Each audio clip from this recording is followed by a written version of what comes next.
You, John Fitzgerald Kennedy, do solemnly swear I, John Fitzgerald Kennedy, do solemnly swear that you will faithfully execute the office of President of the United States that I will faithfully execute the office of President of the United States and will, to the best of your ability, and will, to the best of my ability, preserve, protect, and defend the Constitution of the United States. preserve, protect, and defend the Constitution of the United States. So help you God.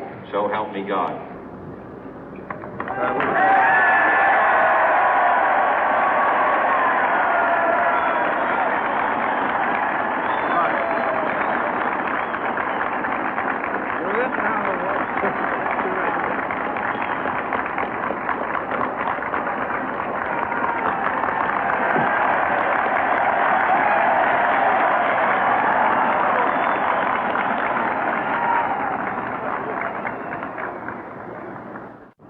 Vice President Johnson, Mr. Speaker, Mr. Chief Justice, President Eisenhower, Vice President Nixon, President Truman, Reverend clergy, fellow citizens. We observe today not a victory of party, but a celebration of freedom, symbolizing an end as well as a beginning, signifying renewal as well as change. For I have sworn before you and Almighty God the same solemn oath our forebears prescribed nearly a century and 3/4 ago. The world is very different now, for man holds in his mortal hands the power to abolish all forms of human poverty and all forms of human life. And yet the same revolutionary beliefs for which our forebears fought are still at issue around the globe. The belief that the rights of man come not from the generosity of the state, but from the hand of God. We dare not forget today that we are the heirs of that first revolution. Let the word go forth from this time and place to friend and foe alike that the torch has been passed to a new generation of Americans born in this century, tempered by war, disciplined by a hard and bitter peace, proud of our ancient heritage, and unwilling to witness or permit the slow undoing of those human rights to which this nation has always been committed and to which we are committed today at home and around the world.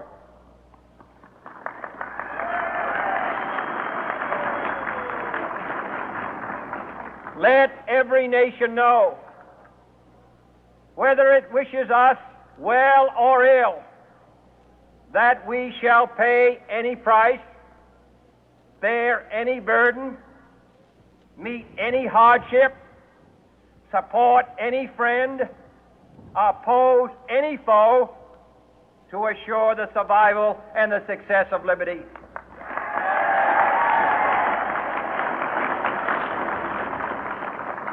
This much we pledge and more. To those old allies whose cultural and spiritual origins we share, we pledge the loyalty of faithful friends. United, there is little we cannot do in a host of cooperative ventures. Divided, there is little we can do, for we dare not meet a powerful challenge at odds and split asunder. To those new states whom we welcome to the ranks of the free, we pledge our word that one form of colonial control shall not have passed away, merely to be replaced by a far more iron tyranny. We shall not always expect to find them supporting our view, but we shall always hope to find them strongly supporting their own freedom, and to remember that in the past, those who foolishly sought power by riding the back of the tiger ended up inside.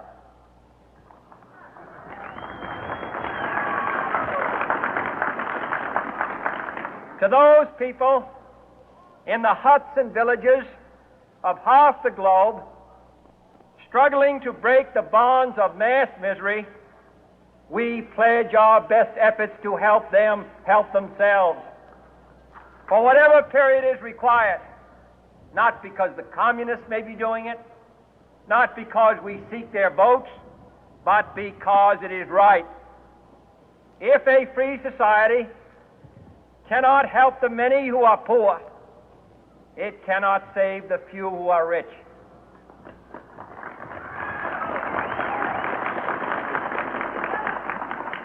To our sister republics south of our border, we offer a special pledge to convert our good words into good deeds, in a new alliance for progress, to assist free men and free governments in casting off the chains of poverty. But this peaceful revolution of hope cannot become the prey of hostile powers. Let all our neighbors know that we shall join with them to oppose aggression or subversion anywhere in the Americas. And let every other power know that this hemisphere intends to remain the master of its own house.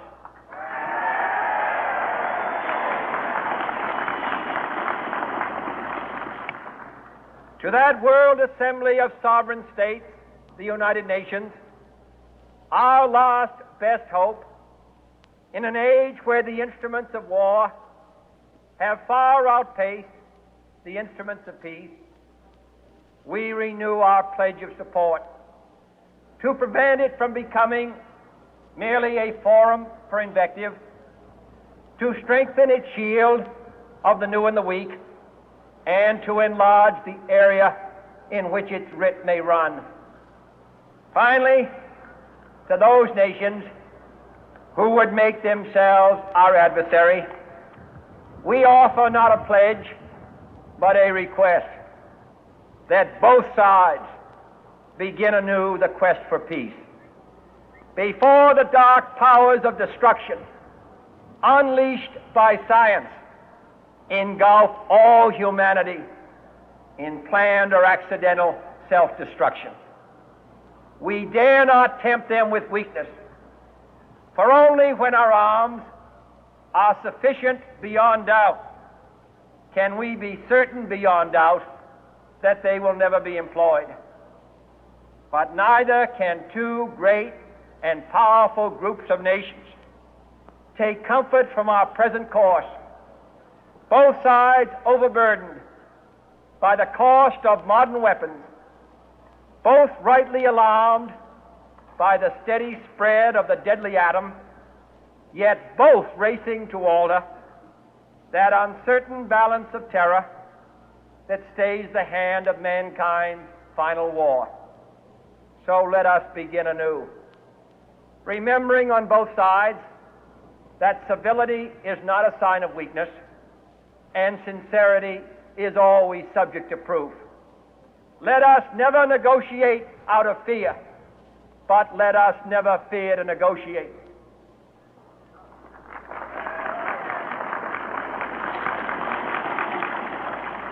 Let both sides explore what problems unite us, instead of belaboring those problems which divide us.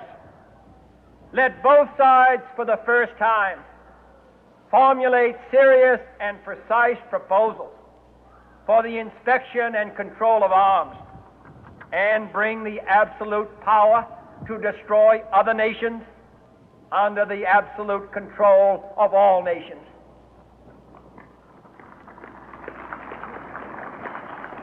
Let both sides seek to invoke the wonders of science instead of its terrors. Together, let us explore the stars, conquer the deserts, eradicate disease, tap the ocean depth, and encourage the arts and commerce. Let both sides unite to heed in all corners of the earth the command of Isaiah to undo the heavy burden and let the oppressed go free. And if a beachhead of cooperation may push back the jungle of suspicion, let both sides join in creating a new endeavor, not a new balance of power, but a new world of law, where the strong are just and the weak secure and the peace preserved. All this will not be finished in the first 100 days, nor will it be finished in the first 1,000 days, nor in the life of this administration, nor even perhaps in our lifetime on this planet. But let us begin.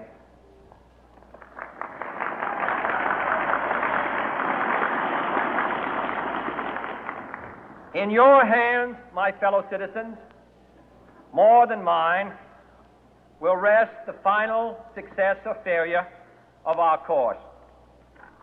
Since this country was founded, each generation of Americans has been summoned to give testimony to its national loyalty.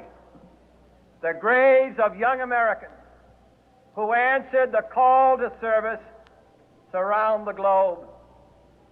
Now the trumpet summons us again, not as a call to bear arms, though arms we need, not as a call to battle, though in battle we are, but a call to bear the burden of a long twilight struggle, year in and year out, rejoicing in hope, patient in tribulation, a struggle against the common enemies of man, tyranny, poverty, disease, and war itself.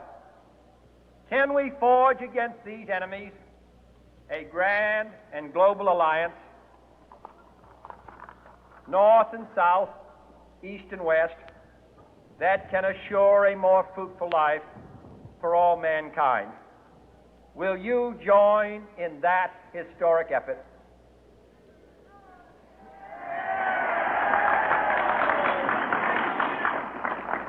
In the long history of the world, only a few generations have been granted the role of defending freedom in its hour of maximum danger.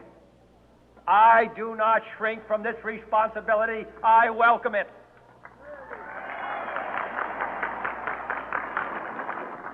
I do not believe that any of us would exchange places with any other people or any other generation. The energy, the faith, the devotion which we bring to this endeavor will light our country and all who serve it. And the glow from that fire can truly light the world. And so, my fellow Americans, ask not what your country can do for you, ask what you can do for your country.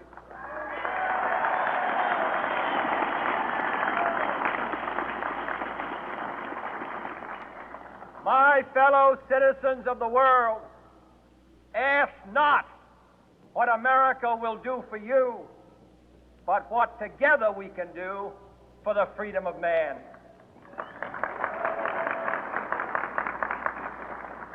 Finally, whether you are citizens of America or citizens of the world, ask of us here the same high standards of strength and sacrifice which we ask of you. With a good conscience, our only sure reward, with history the final judge of our deeds, let us go forth to lead the land we love, asking His blessing and His help, but knowing that here on earth God's work must truly